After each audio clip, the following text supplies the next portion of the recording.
No vídeo de hoje, eu quero analisar uma fala do professor Fábio Sabino sobre o arrebatamento e fazer algo bem simples, deixar o próprio texto bíblico responder, porque no final das contas, não é sobre opinião, é sobre o que está escrito. Arrebatamento, vamos falar de arrebatamento. O que seria arrebatamento? Seria um momento em que nós estamos aqui agora, chega um momento, não abrir, piscar de olhos, acabou. Nós sumimos daqui. Isso seria um arrebatamento. Em nenhum momento Jesus ensinou isso. Olha o problema que surge agora. Agora preste atenção comigo. Será mesmo que Jesus nunca ensinou nada sequer parecido com isso? Vamos direto para o Evangelho de Mateus, na parábola do joio e do trigo. O próprio Jesus explica: assim como o joio é colhido e queimado no fogo, assim será na consumação deste mundo. Mateus capítulo 13, versículo 40. Ou seja, Jesus está falando de um momento específico no fim, não de um processo lento, mas de uma intervenção. E ele continua: mandará o Filho do Homem os seus anjos, e eles colherão do seu reino tudo que causa escândalo. Versículo 41. Percebe o que está acontecendo aqui? Existe uma ação direta do céu. Existe uma separação acontecendo. Existe uma intervenção divina no fim. E Jesus conclui dizendo: então os justos resplandecerão como o sol no reino de seu Pai. Versículo 43. Agora eu te faço uma pergunta honesta. Se Jesus fala de anjos sendo enviados, de pessoas sendo separadas, de um momento final onde tudo isso acontece, isso realmente está tão distante assim da ideia de um arrebatamento? Porque o ponto aqui não é a palavra arrebatamento aparecer ou não.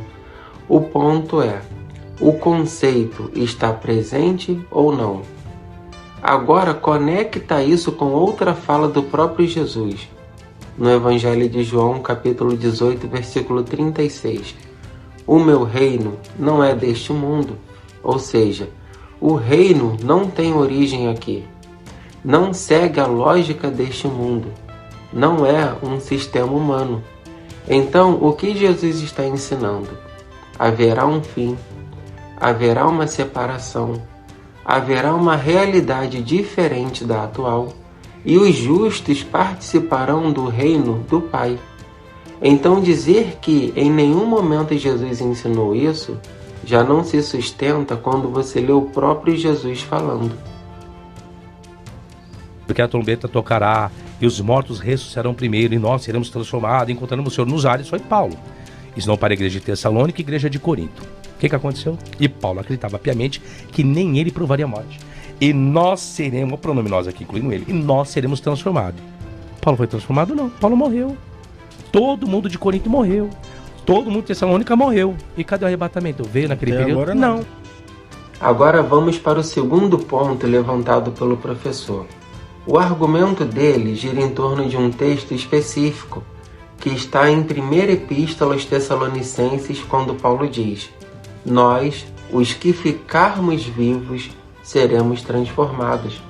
E a interpretação que o professor faz é a seguinte: se Paulo disse nós, então ele estava se incluindo, ou seja, Paulo acreditava que estaria vivo na volta de Cristo. Logo, ele esperava ser arrebatado sem passar pela morte. A partir disso, ele constrói a conclusão: Paulo acreditava em algo que não aconteceu, porque ele morreu, e todos daquela geração também morreram. Então, ou Paulo estava enganado ou estava mentindo, e com base nisso, ele vai além. Se a base do ensino vem de um erro de Paulo, então a doutrina do arrebatamento também seria falsa. Percebe a linha de raciocínio?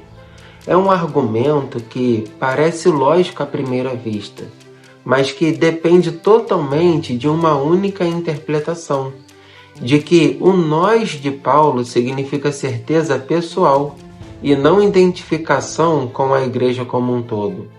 E é exatamente aqui que a gente precisa analisar com cuidado o texto, porque é nesse ponto que o argumento começa a se desfazer.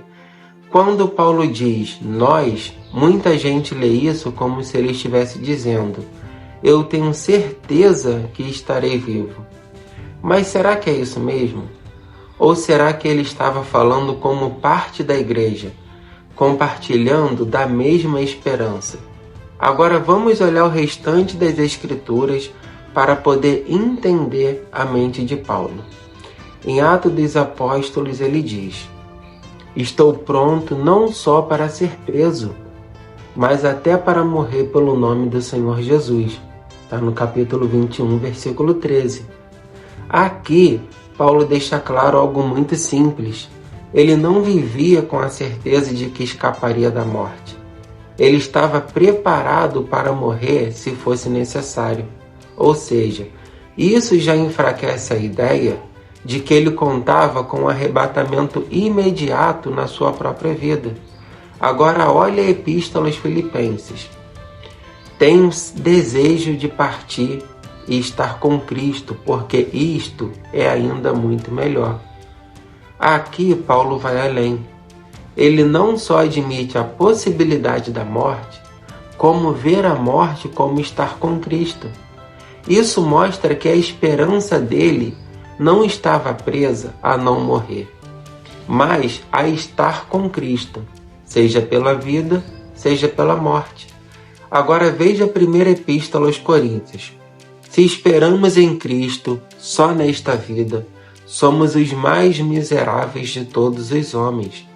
Esse texto amplia ainda mais o entendimento. A esperança de Paulo não era imediata, não estava limitada ao tempo presente.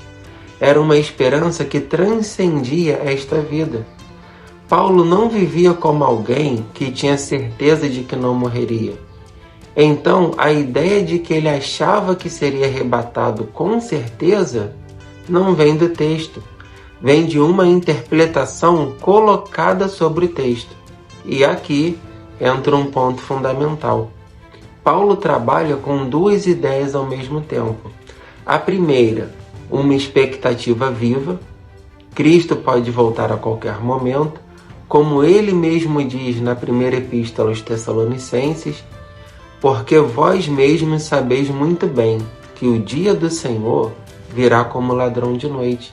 Capítulo 5, versículo 2. Ou seja, algo inesperado, vigilância constante. Mas ao mesmo tempo existe a segunda ideia, que é a incerteza do tempo, porque não cabe ao homem saber quando. Como lemos, por exemplo, na Epístola de Pedro: um dia para o Senhor é como 1000 anos e 1000 anos como um dia. O Senhor não retarda a sua promessa, mas é longânimo. Ou seja, não existe um cronograma humano. Agora deixa eu te dar uma analogia simples, mas que esclarece tudo.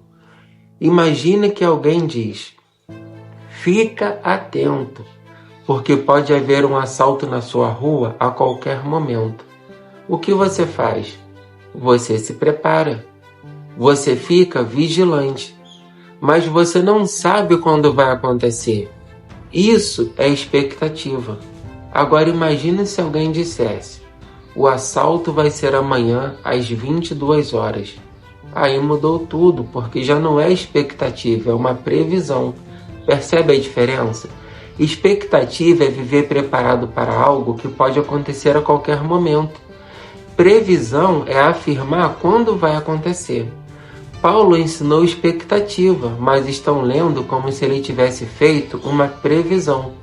E é exatamente aí que nasce o erro. E tem mais. Se Paulo realmente tivesse criado uma expectativa frustrada, a igreja teria colapsado depois da sua morte. Mas não foi isso que aconteceu. A igreja cresceu, se espalhou, se fortaleceu, porque ela não estava baseada em uma data, mas em uma promessa. Então, no final, a pergunta não é: Paulo achava que estaria vivo? A pergunta é: será que estão lendo o nós de Paulo de forma correta? Porque quando você deixa o texto falar, a ideia de erro simplesmente não se sustenta.